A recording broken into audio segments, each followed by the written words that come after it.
Ndoani kwanza kuelewana, sio fujo, mateke na ngumi. Ndoani kwanza kusikizana, sio uwanja wa mapambano. Umtunze mkeo, umpende mmeo, huyu ndiye wako, kipenzi cha moyo wako. Umtunze mkeo, umpende mmeo, jivunie chako, furaha ya moyo wako.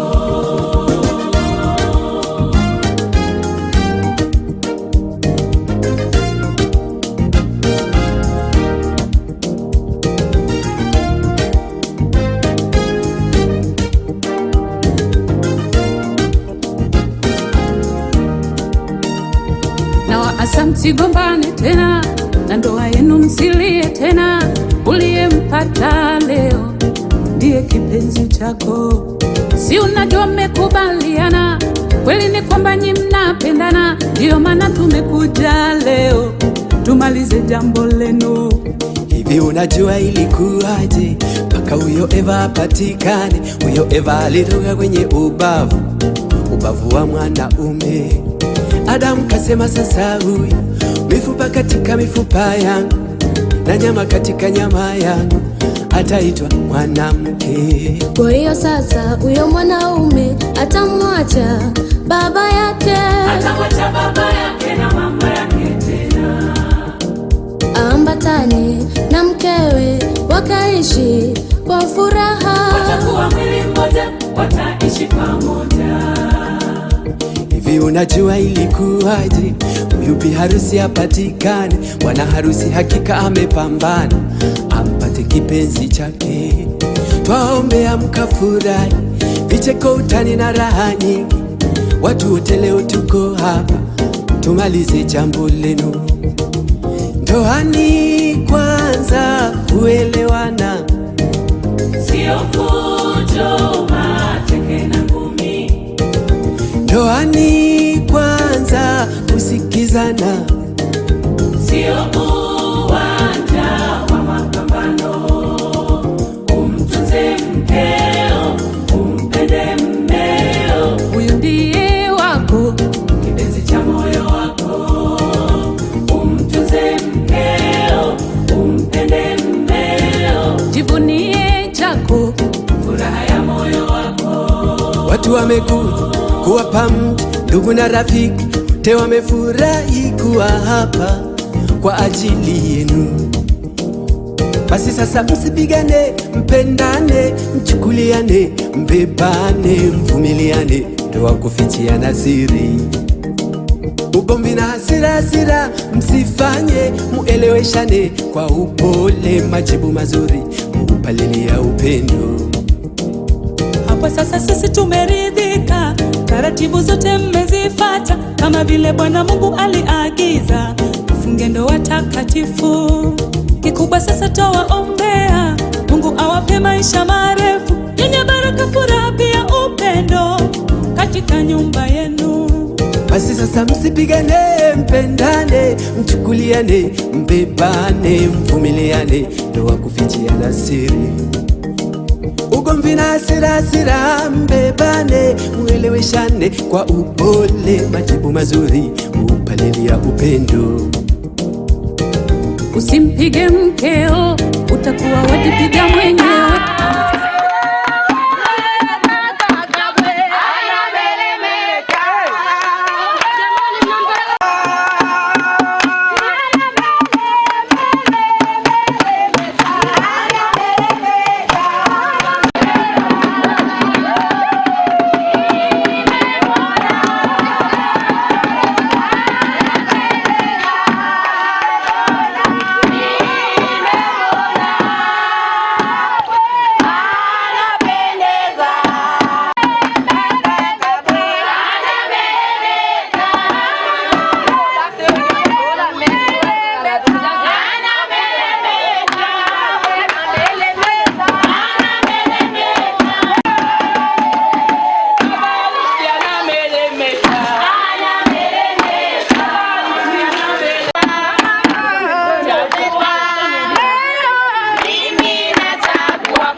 harusi.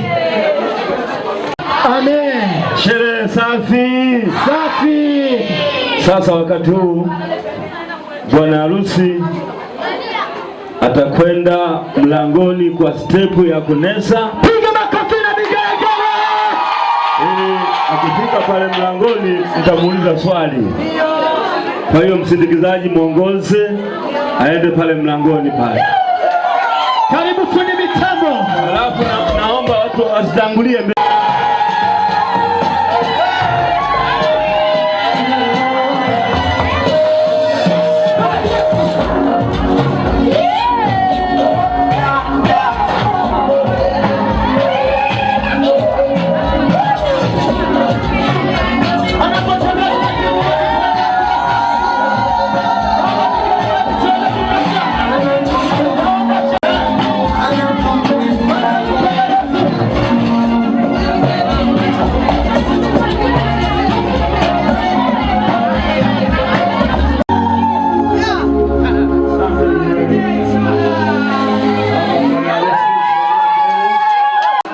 Shera yake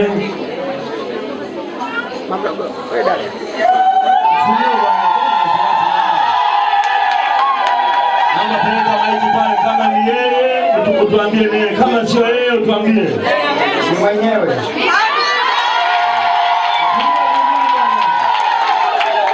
Funue vizuri yaonekane. Picha ionyeshe. Haya sasa geuka, mweke mkono wako wa kushoto.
mbinguni waambie tena. Niko kwa Yesu. Hawajasikia kulia tena. Niko kwa Yesu. Waambie wote wakujue. Niko kwa Yesu. Amina. Neno la Bwana hilo nilinijia mimi, kweli nikasema nami kabla sijakuumba wewe mwanangu, kweli katika tumbo mimi nalikujua wewe, nikakuweka kuwa nabii wa mataifa mwanangu, kabla hujazaliwa. Na hili litapita.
kulalia masarufeti. Nyumba yako iwe na Yesu, ndipo ndoa itakuwa salama. Aliwaunganisha, mwanadamu asiwatenganishe.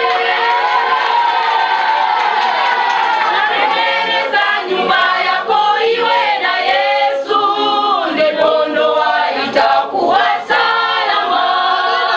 Bwana Mungu ndiye aliwaunganisha, mwanadamu asiwatenganishe.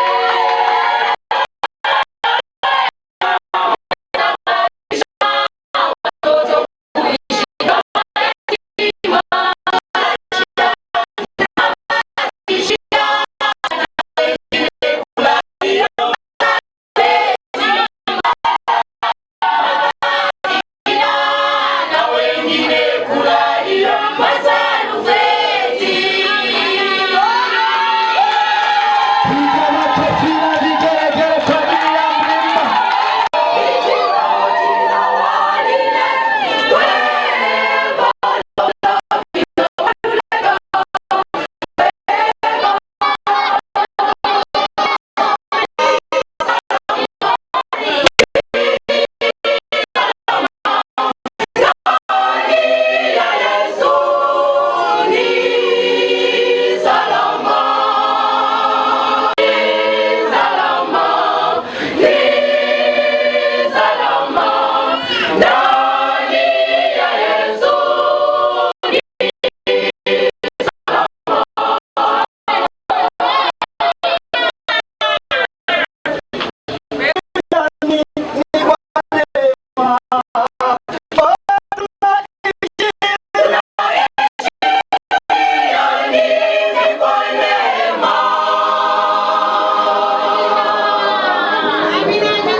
Hivi vyote ni kwa neema.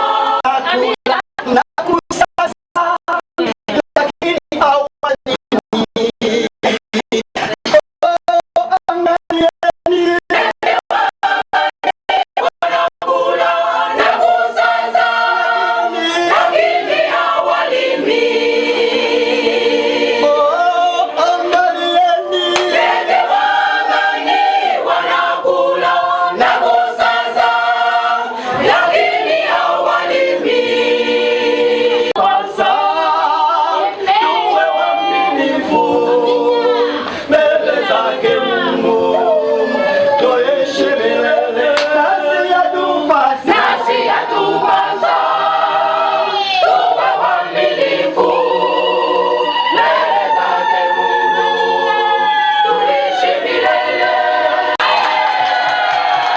Piga makofi na vigelegele. Nataka kuimba wimbo mdogo kwenye kilugha cha kwetu. Namuomba mama yake na kuleta masona chietani olele sukutose nile moya oyani.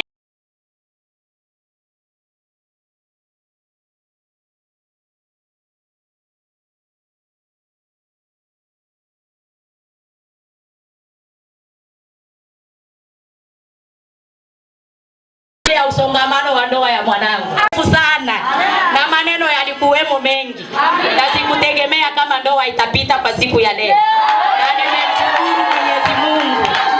Bwana asifiwe. Karibu Baraka Kwaya. Na Baraka Kwaya wanapokuwa wanaimba, tutakuwa tunatoa sadaka. Ombe. Bwana Mungu mwenye baraka, Mungu mwenye enzi, tazama mfalme wa amani. Bwana, watumishi wako wamekusanyika katika siku hii ya leo, Bwana, wakiazimisha jina lako, na kwa ajili Bwana ya maandalizi ya kufunganisha hii ndoa Kristo. Yesu aliye hai. Bwana kila mmoja akapata Bwana kutolea katika Yesu. Chombo mikononi mwako na mikononi mwako. Bwana kushukuru.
Imepungukiwa, lakini kwako kujapungua neno.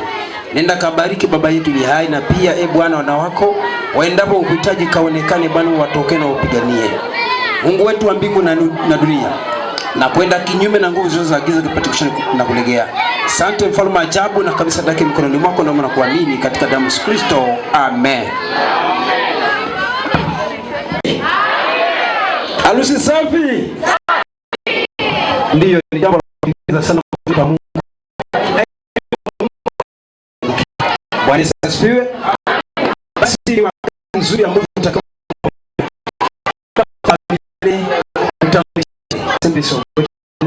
hapa karibuni tupata kwa baraka. Na Mungu mleze bado muda wake. Basi kwa neno hiyo niweze kwanza moja hadi mbili na kuendelea kulingana na ugeni uliopo. Ninakwenda kukaribisha kwanza ugeni uliopo ambao ni vikundi mbalimbali, na hasa nikianza kwa huko kwa viti vya huko chini, nikianza na watu ambao wamefanya kwamba tumekusanyika mahali hapa. Kuna chanzilishi cha kukusanyika mahali hapa upande mbili. Kuna wazazi upande wa baba, kuna wazazi upande wa mama, yaani kijana yule na binti. Nilipenda tuanzie huko kwa sababu amen. Bwana Yesu asifiwe sana. Amen. Mimi ndo mama mchungaji wa kanisa hili la Lidimdi. Karibuni na Mungu hawabariki. Amen. Makofi na vigelegele. Ndio, naona tumeruka kidogo. Nilete mzee aweze kulisalimia kanisa. Karibu mzee. Makofi na vigelegele.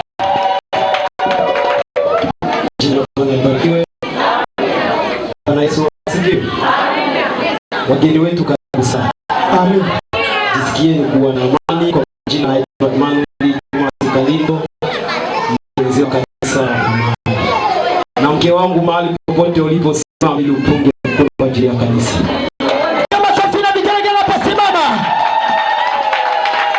Bwana Yesu asifiwe. Amen. Jina la Bwana libarikiwe. Amen. Kwa majina naitwa Michael Philipet Simanwe, mwinjilisti wa kanisa la Malavian. Karibuni sana na Mungu awabariki. Makofi na vigeregere. Bwana Yesu asifiwe sana. Cha muziki, karibu tusalimie. Mimi ni mwimbaji wa kwaya Zaburi, labda tu niwakilishe kwaya Zaburi. Sema amen. Tumetoka Kasanga, sisi ni watoto wa Pastor Lukwesa. Tunasali kanisa la EGT mahali pale. Tunawapenda na tunawakaribisha sana. Karibuni Kasanga na Mungu awabariki. Kuna Wapembe. Leo ni Moravian Church of God Tanzania hapa Rupati. Kuna Wapembe, simame punga mkono. Kwa ya Wapembe. Makofi na vigeregere. Methodist hiyo. Kuna Msamba, kwa ya Msamba EGT, isimame ipunge mkono pale ndipo. Makofi na vigeregere. Kuna Ngundwe, isimame ipunge mkono pale ndipo. Piga makofi na vigeregere hapo ulipo. Msimameni mpunge mkono pale mlipo. Makofi na vigeregere kwa ajili ya mavuno. Bwana Yesu asifiwe. Amen. Basi samani kama sijapata. Bwana asifiwe. Amen. Bwana asifiwe sana. Ninaitwa mchungaji Dismas Julio Simwando. Mkoa wetu ni wa Kinasimayi. Pia ni askofu wa jimbo la Kasi, kanisa la Redeemed Assemblies of God. Jamani, karibuni Taramila. Nawakaribisha sana Taramila. Na Mungu Baba atawabariki. Amen. Amen. Naona tumekuja ni kwa ajili ya sherehe. Baba askofu wetu wa kanda. Naona jamani tusimame. Karibu baba askofu. Kanisa tusimame. Makofi na vigelegele, makofi na vigelegele. Piga makofi na vigelegele. Piga makofi na vigelegele. Hallelujah. Amen. Safi. Jina la Bwana libarikiwe. Amen. Ninamshukuru Mungu sana ambaye ametupa neema kuja mahali hapa. Amina. Amina sana. Hii sherehe mpaka imenitoa kwenye kiti changu. Danieli Masega Masika. Jina la adabu ni Masika. Masika, kila mtu anakuwa na adabu. Sema amina. Bwana Yesu asifiwe. Kipekee namshukuru mchungaji kwa malezi mazuri ya vijana hawa wanaofikia leo kufunga pingu ya maisha. Hawa vijana wamemheshimu Mungu, wameheshimu wazazi, wameliheshimu kanisa la Mungu. Amen. Muulize jirani uliyekaa naye, mwambie ulipitia dirishani au ulipitia mlangoni? Kama haleluya. Kabla sijaendelea na chochote, kwa kuwa muda wetu umeendelea, huenda sitapata muda wa kuongea mambo mengi, niulize swali la kwanza. Wewe binti unaitwa nani? Olesta. Koleta nani? Koleta Shabani aolewe na bwana nani? Kabwe ya huku au Kabwe ndio jina lake? Ni nani anayemtoa Koleta Shabani aolewe na Kabwe? Kama yupo useme, maana yake huenda ameiba, hajakutolea mali. Asifiwe. Asifiwe sana. Kabwe hajaiba kwangu na hana deni kwangu. Aliingia mlangoni, anatokea mlangoni, kwa baraka za wazazi pande mbili. Mimi ndio mama wa mwanamke. Nimeibariki ndoa hii kwa moyo mmoja na nyoyo moja. Furaha, amani. na amani. Sawa kabisa. Mungu akubariki sana. Amen. Niulize swali la pili. Ni nani anayempokea Koleta aolewe na familia ya kina Kabwe? Jina la Bwana libarikiwe.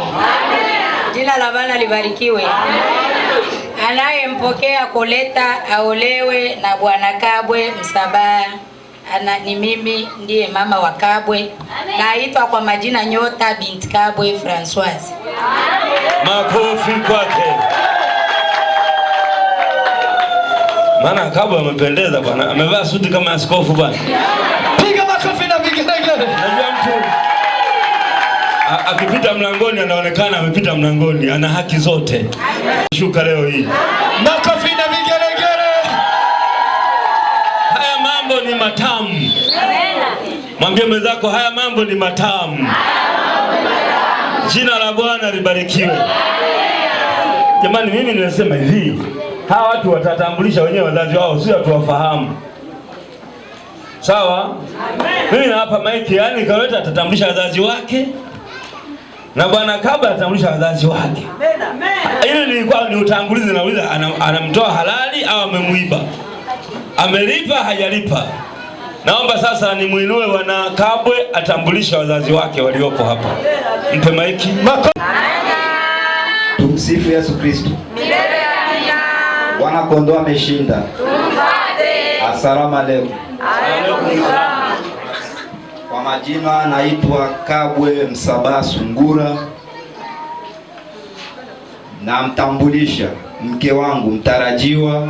Safi kabisa, uko vizuri. Kipenzi changu. Mama watoto wangu watarajiwa. Asimame awapungie mkono.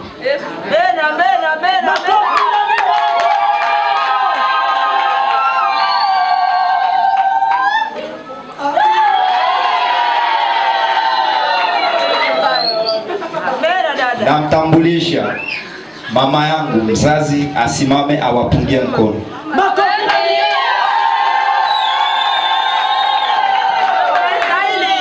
Namtambulisha baba yangu, asimame awapungie mkono.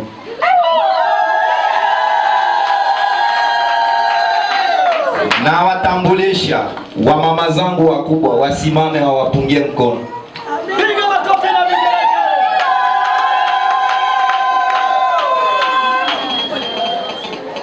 Na watambulisha asimame awapungie mkono.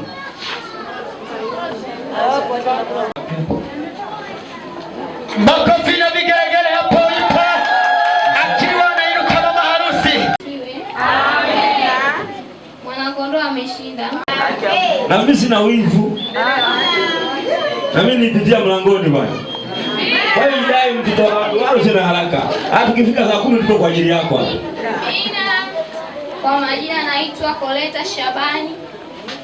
Nipende kuchukua nafasi hii kumtambulisha mume wangu mtarajiwa, usingizi wangu, ushauri wangu.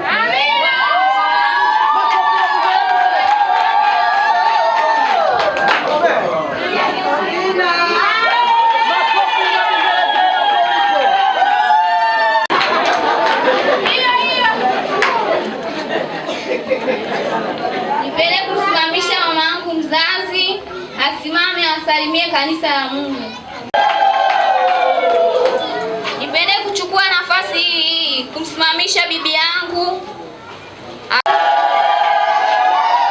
Nipende kuchukua nafasi hii kuwasimamisha mama zangu wakubwa wote kwa ujumla, wapungie kanisa mkono. Amen.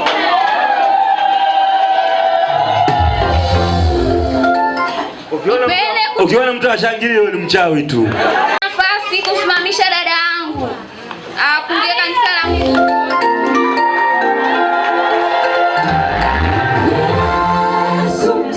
Nipende kuchukua nafasi hii kuwasimamisha mama zangu wadogo wapungie kanisa la Mungu mkono.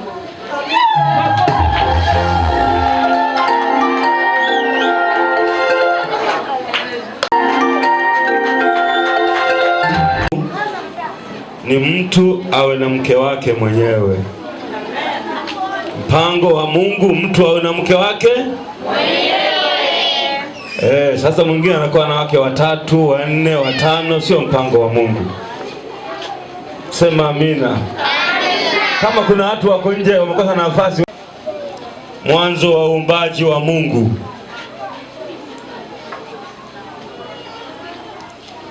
Mwanzo wa uumbaji wa Mungu, sura ile ya 2 mstari ule wa 18. Kwa wale vijana ambao macho yao yanaona vizuri, maana mimi mwanga huu naona kama. Akasema, si vema huyo mtu awe peke yake, nitamfanyia msaidizi wa kufanana naye. Bwana Mungu akafanyiza kutoka katika ardhi kila mnyama wa msituni na kila ndege wa angani, akamletea Adamu ili aone atawahitaji kila kiumbe hai. Jina aliloita Adamu likawa ndilo jina lake. Adamu akawapa majina yao kila mnyama wa kufugwa na ndege wa angani na kila mnyama wa mwituni, lakini hakuonekana wa kumsaidia Adamu aliyefanana naye. Bwana Mungu akamletea Adamu usingizi mzito, naye akalala. Kisha akatoa ubavu wake mmoja, akafunika nyama mahali pake. Na ule ubavu aliotoa katika Adamu, Bwana Mungu akaufanya mwanamke, akamleta kwa Adamu. Adamu akasema, sasa huyu ni mfupa katika mifupa yangu na nyama katika nyama yangu, basi ataitwa mwanamke, kwa maana ametwaliwa katika mwanamume.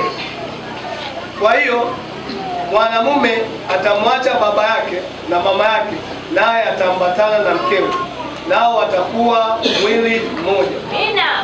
Nao walikuwa uchi wote wawili, Adamu na mkewe, wala hawakuona haya. Amina. Ibrania 13 mstari wa 4. Ibrania inasema, ndoa na iheshimiwe na watu wote, na malazi yawe safi, kwa maana waasherati na wazinzi Mungu atawahukumia adhabu. Siwe na tabia ya kupenda fedha. Ishetu hapo. Mithali 18. Mithali 18 mstari wa 22. Kitu chema, naye ajipatia kibali kwa Bwana. Amen. Mungu Baba, katika jina la Yesu, ninakushukuru kwa kuwa wewe ni Mungu usiyebadilika tangu asili. Ninasogea tena kwenye kiti chako cheupe cha enzi cha rehema, kwa unyenyekevu na nyenyekea kwako. Neno hili likapate kibali machoni pako, likalete uzima ndani ya ndoa, likalete uzima ndani ya mili. Kila mmoja neno hili anapolisikia Bwana, likamletee faraja na kumwinua kwa upya. Utukufu, heshima na kurudishia Mungu na ishi. Katika jina la Yesu Kristo Mwokozi nikiomba. Amen. Bwana Yesu asifiwe. Maandiko haya yanatufundisha mambo mengi. Biblia leo hii, aliyesema iwe simba ni Adamu aitamka. Aliyesema iwe tembo ni, yani majina yote ya wanyama aitamka Adamu. Lakini bado Adamu hakuwa na furaha. Amina. Amen. Bado Mungu akamwona Adamu hajawahi changamka hata siku hii. Kwa nini? Hana mtu wa kusema naye. Nilipokuwa nasoma theolojia kwamba wakati Mungu anaumba, aliumba wote wawili, lakini mwanamke alifichwa ndani ya mwanaume.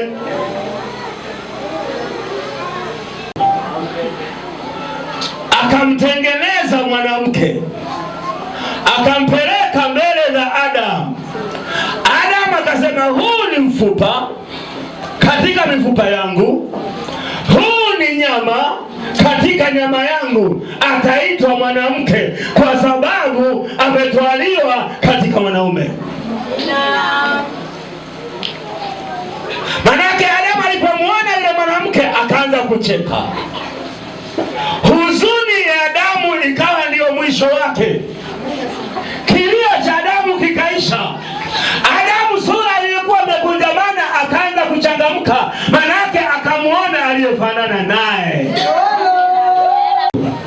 mimi, Biblia inavyosema. Adamu akachangamka akasema, huyu ni nyama katika nyama yangu, ni mfupa katika mifupa yangu. Uone nina nguvu kiasi gani uguse mke wangu. Nitapigana mpaka nife. Sababu yeye ndiye amebeba furaha yangu. Haupo. Na huyu ugali sio nyumbani kwao, ugali haupo. Ameona ugali ule haufai, kuna ugali anaotafuta. Na yeye ndio maana nimekuja kumpatia ugali ambao utampa furaha. Ndio maana ukiona mtu anabadilika, kuna kitu kimemfurahisha. Hata ungempa nyumba nzuri, ile nyumba haifai.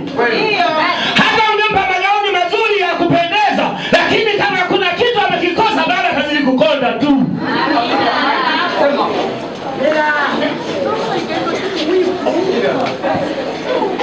Ambaye ni kibali kutoka kwa Bwana wa kufanana na yeye. Makofi na vigelegele.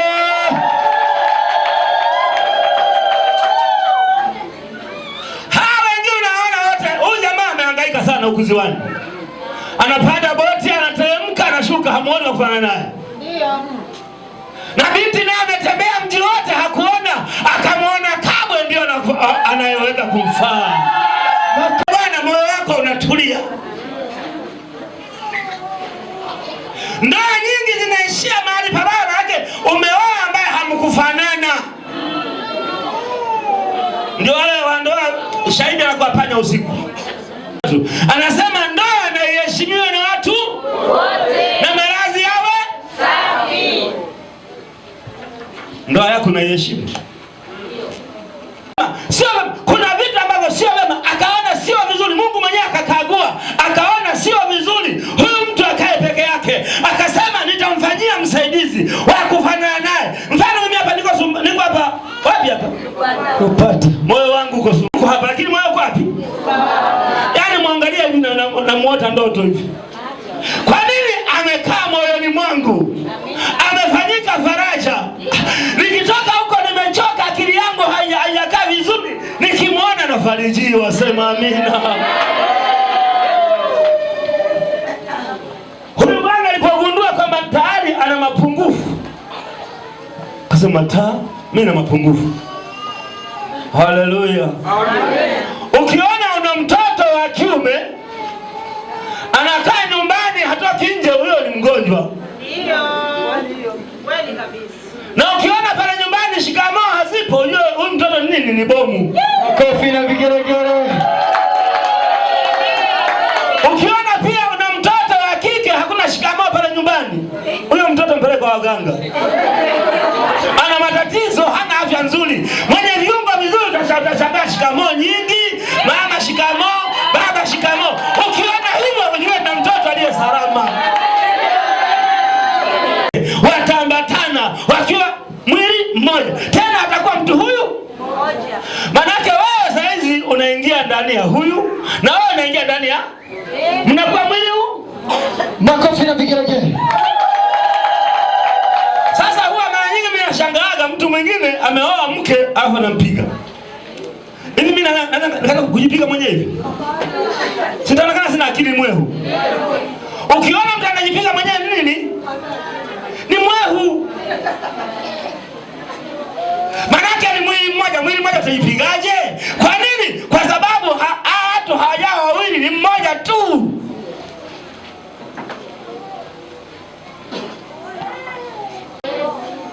Mke wako nani? Mke wa mbwa ni nani? Na mimi nikamwambia wewe ni mbwa wa kiume, yule ni mbwa wa kike. Mbwa hawezi akaoa binadamu. Kama mke wako ni mbwa, wewe ni mbwa wa kiume na mke wako ni mbwa nani?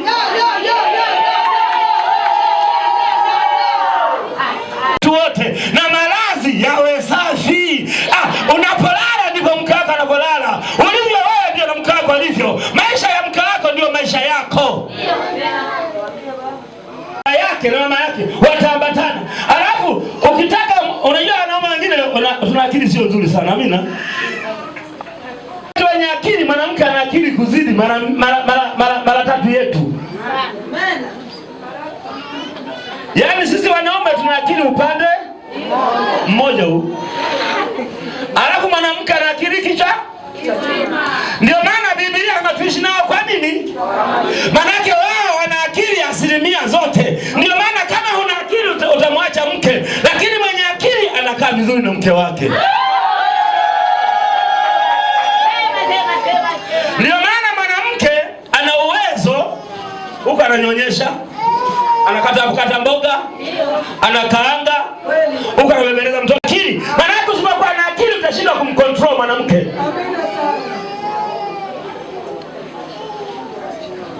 Mwambie sio kama huyu mwanamke hana akili. Mwanamke ana akili kupita maelezo. Mimi mwenzako nimekaa darasani, hana haraka, akili yake ni sio nyepesi, ni nzito, anaenda pole pole, ila akifanya jambo anafanya kwa usahihi.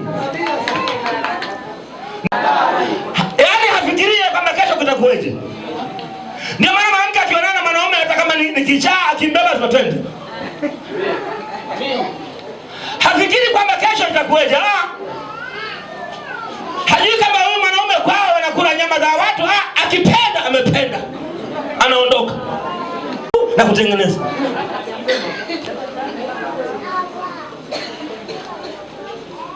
Mwanamke anaweza karibu leo sasa hivi kufika jioni ametubu, na Mungu amemsamehe hapo hapo. Ila si wanaume tukiharibu kutengeneza ni kesi nyingine. Bwana asifiwe. Wa kutengeneza ana uwezo wa kuharibu, lakini pia ni mwepesi wa kutambua wapi umekosea. Tuishi na wanawake kwa nini? Kwa akili. Mwambie mwenzako una akili. Ukiona mtu ameacha mke, mwanaume hana nini? Sina kwa akili. Ukitumia akili mwanamke, hakuna mwanamke mbaya duniani. Hakuna mwanamke mwembamba duniani. Amina. Hakuna mwanamke hivi simama mwanangu hapa. Huyu amekosa faraja, ndio maana anakonda. Amekosa mtu wa kumsifia, sema amina. Amekosa mtu wa kumpamba, amekosa mtu wa kumwandaa kunenepa. Jamani, nawafundisha ambao mimi mwenyewe nimeyaishi. Mimi mke wangu alikuwa mwembamba sana. Nikagundua kwani mke wangu anakuwa mwembamba. Katafuta majibu. Huyu amekosa nyama nzuri. Amina. Sasa siku moja nikawaza, mke wangu kwa nini kia anapokuja nakuta amenuna, hana raha? Sasa kurudi nyumbani. Kama mke wangu wewe ni mzuri kuliko wanawake wote. Sasa kesho amebadilika. Kesho nikirudi tena mke wangu ni mzuri kuliko wote, akaongezeka. Nikitoka sokoni na pipi mfukoni nampelekea. Tena ameongezeka.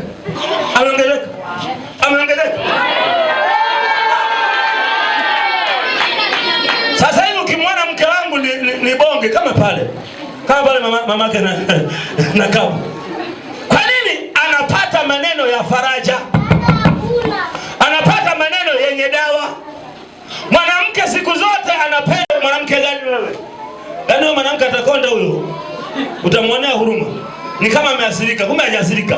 Amekosa. Mwanamke anapenda kusifiwa, ndio kanuni Mungu alivyompa. Mwanamke akisifiwa anaona mbingu zimefunguka. Mwambie tusijaona wanawake duniani kama wewe, utamwona badilika. Mzuri kuliko wanawake wote duniani. Maana kweli wanawake duniani hujawaona, umemwona huyu peke yake. Maana kila alikotembea ukuona wakufanana naye. Ulipomwona huyu moyo wako ukasema hapa ndio panasifie mke wako. Msifie mume wako. Mpe jina mke wako, jina zuri. Anazidi magari, anazidi nyumba. Mwanamke ni zaidi ya magari, ni zaidi ya vitu yote. Ndio maana shangaa mtoto wa rais, pesa zipo lakini anaenda kuolewa na mtu maskini. Kwa nini? Moyo wake unataka kitu. Hujapata. Lakini leo nimekuja na kupatia kitu ambacho ukikipata moyo wako utafurahi siku zote.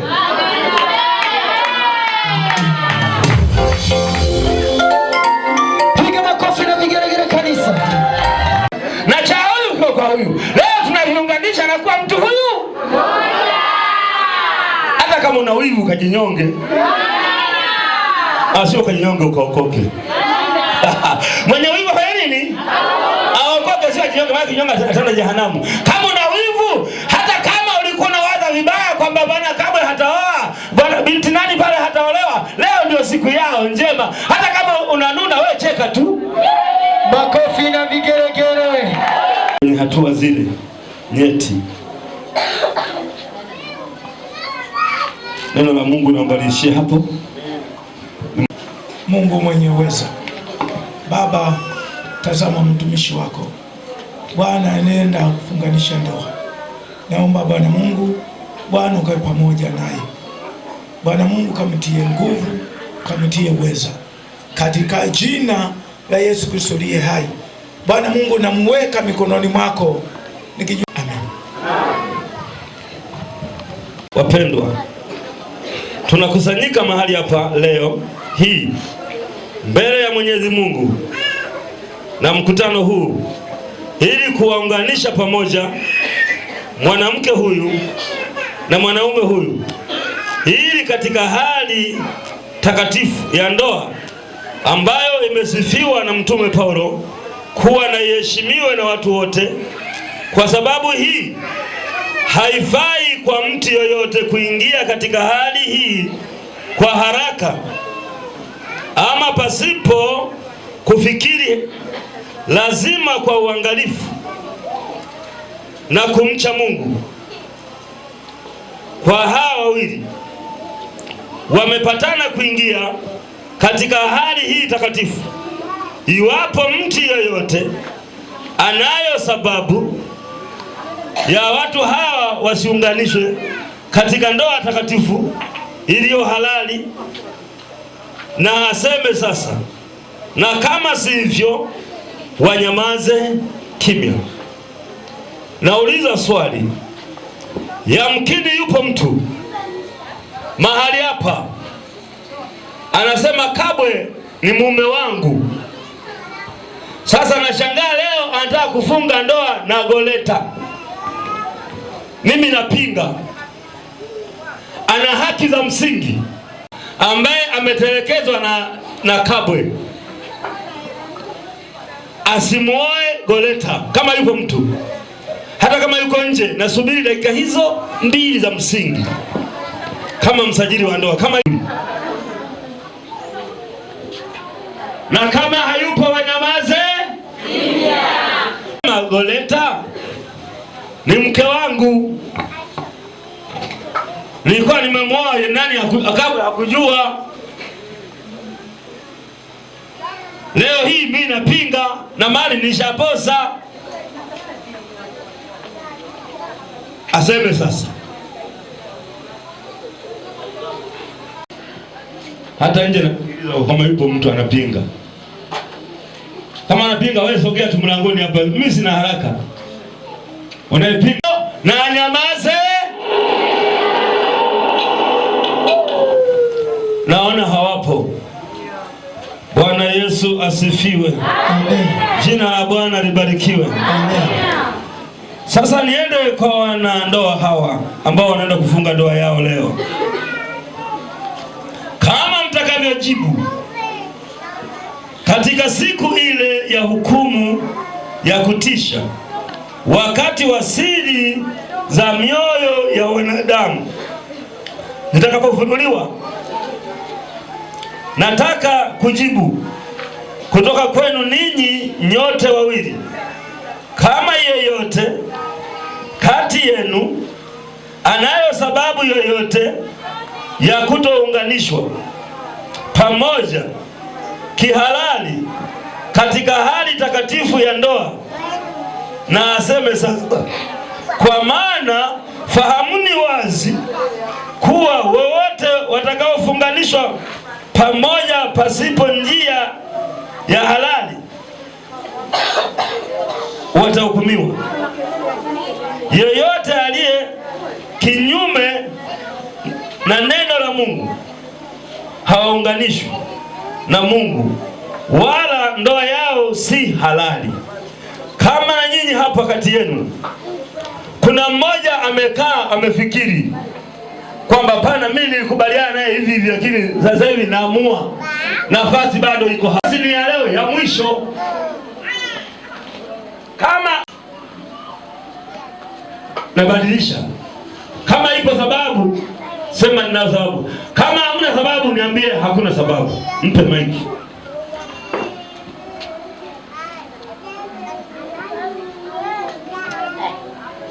Hakuna sababu. Makofi kwa Yesu Kristo. Hana sababu, hana kizuizi, hana kasoro, hana taswira, hana mikwaruzo. Haya, nenda kwa goleta pale. Leo umeota ndio umwambia askofu hapana. Unaona huyu bwana wameniambia sio wa kwangu. Tuambie kama sababu ipo, kama hamna sababu sema sina sababu. Hakuna sababu. Hakuna sababu. Makofi kwa Yesu Kristo.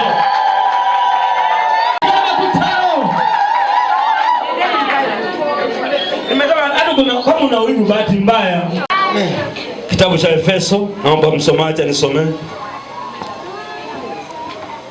Sura ya 5 mstari wa 22. Efeso 5 mstari wa 22. Ndio.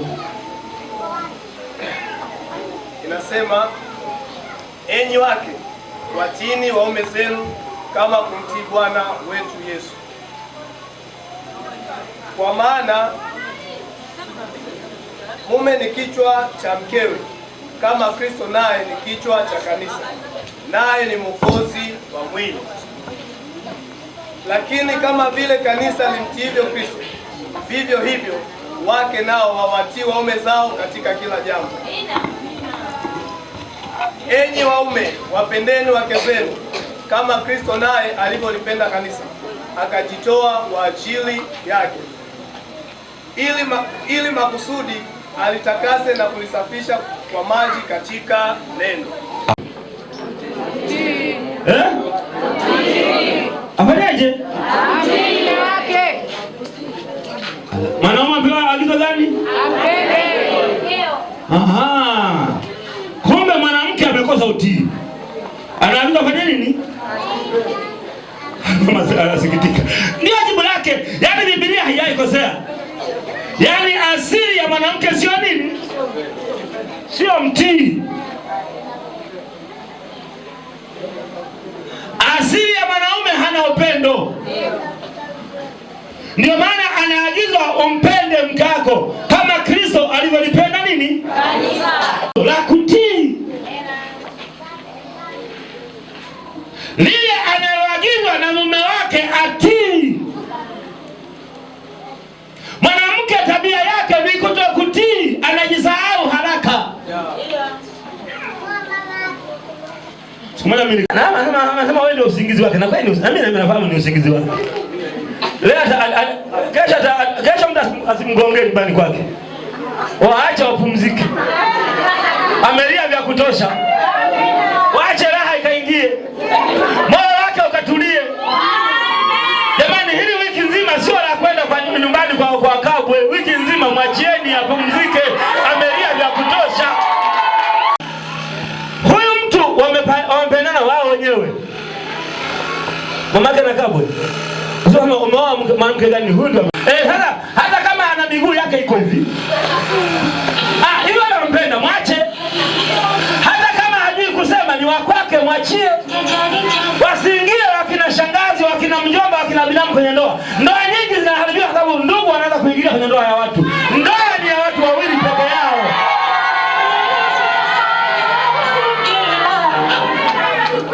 Waheshimuni wazazi wenu. Haleluya. Muwape heshima nini? Wana sehemu yao, muwape maua yao wazazi, maana wametabika.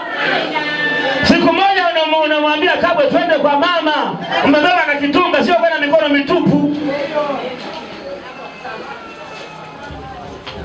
Siku moja Kabwe unamwambia bwana twende tukamuone mama, mnaenda kwa mama, mmebeba kitunga ili baraka ziendelee kuonekana. Na wazazi muachie nafasi watoto wenu, muwashauri. Sio kama nimeona mnavyo msamaha. Amina. Mwenzio kama umekosea mwambie nisamehe. Na wewe niomba msamehe mwenzako. Msamaha ndio dawa ya ndoa. Hakuna msamaha. Msamaha ndio tiba ya ndoa zote. Hakuna ndoa ambayo inatoka mbinguni. Ndoa zote ziko duniani. Lakini kinachotupa ushindi ni kusameheana na kusahau. Kwenu hakupo tena. Kwenu ni huku. Na wewe bwana, kama huyu binti akanasumbua, mpelekee mama yako pale. Mama, huyu mwanamke anaona kuna changamoto. Usiende kwambia wazazi, unajua mwanamke nimeona sio mzuri. Utatengeneza kitu kingine. Uvumilivu. Watu wawili waliokubaliana, wa jinsia mbili tofauti, siku ya leo unafika kufanya maamuzi yaliyo safi na kiapo cha uaminifu kitakachogharimu majukumu mengi ya kudumu. Mwanamke uliyemchagua sasa atakuwa mwenzi wa maisha yako, mrithi nawe katika mali zako na nyumba yako. Hakuna njia nyingine ambayo ingeweza kukuwekea upendo wake kwako na kuachana na kutengana na mambo mengine na watu wengine, pamoja na kuhamishia mahusiano kwake na kuwaweka marafiki wengine nje pamoja na wewe, ili ushirika uwe pamoja na Goleta na furaha ya maisha pamoja nawe mtakapoishi nyinyi nyote wawili. Haya mambo ni ya kwako wewe leo hii. Unaenda kuyaweka kwamba haya mambo ni ya kwako. Sasa naomba hata wewe asogee kwa madhabahu. Mimi. Wewe nani sasa? Mimi Kabwe Msabaha Sungura. Sema nakupokea. Wewe nani? Nakupokea Koleta Shabani bin Shabani. Kuwa mke wangu. Kuwa mke wangu. Wa kukuoa. Wa kukuoa. Wa halali. Wa halali. Ambaye nitaishi. Ambaye nitaishi. Siku zote. Siku zote. Za maisha. Za maisha. Nitakayoishi. Nitakayoishi. Mimi na wewe. Mimi na wewe. Na kuepukana. Na kuepukana. Na watu wengine. Na watu wengine. Ninakuahidi. Ninakuahidi. Nitakutunza. Nitakutunza. Nitakulinda. Siku zote za maisha yangu. Za maisha yangu. Mungu nisaidie. Mungu nisaidie. Mpe maiki Goleta.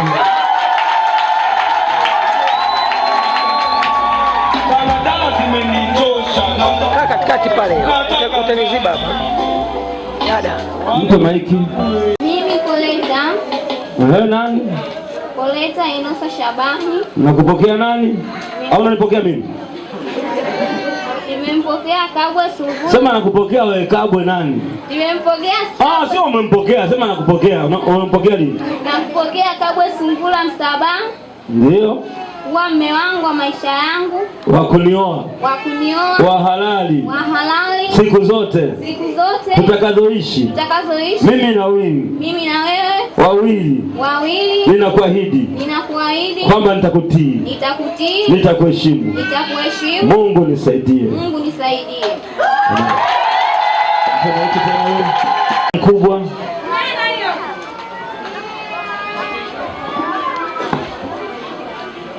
Sema mimi. Mimi. Sema jina lako. Mimi Kabwe Msabaha Sungura. Nakupokea. Nakupokea. Wewe Goleta. Wewe Koleta. Uwe mke wangu. Uwe mke wangu. Wa kukuoa. Wa kukuoa. Kwa kuishi. Wa kuishi. Mimi na wewe. Mimi na wewe. Na kuepukana. Na kuepukana. Na wengine wote. Na wengine wote. Na kuishi na wewe. Na kuishi na wewe. Katika hali. katika hali ya uzima, katika hali ya magonjwa, katika hali ya magonjwa, katika hali ya utajiri, au maskini, siku zote tutakazoishi mimi na wewe mpaka kifo kitakapotutenganisha. Haya, mpe maiki huyo. Mpe maiki. Mimi Goleta Yunusa Shabani na kupokea wewe, nimekupokea Kabwe Sungula Msaba, uwe mume wangu wa halali wa kunioa katika hali ya uzima, katika ugonjwa, katika utajiri, siku zote tutakazoishi mimi na wewe mpaka kifo kitakapo tutenganisha. Mungu nisaidie.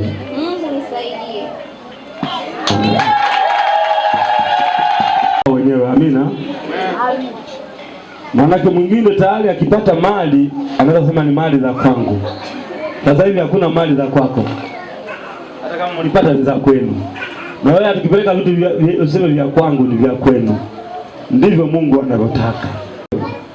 Utuonyeshe una kitu gani cha kutuonyesha kwenye mkutano huu cha kwamba unampenda huyo Koleta. Mfuke mweusi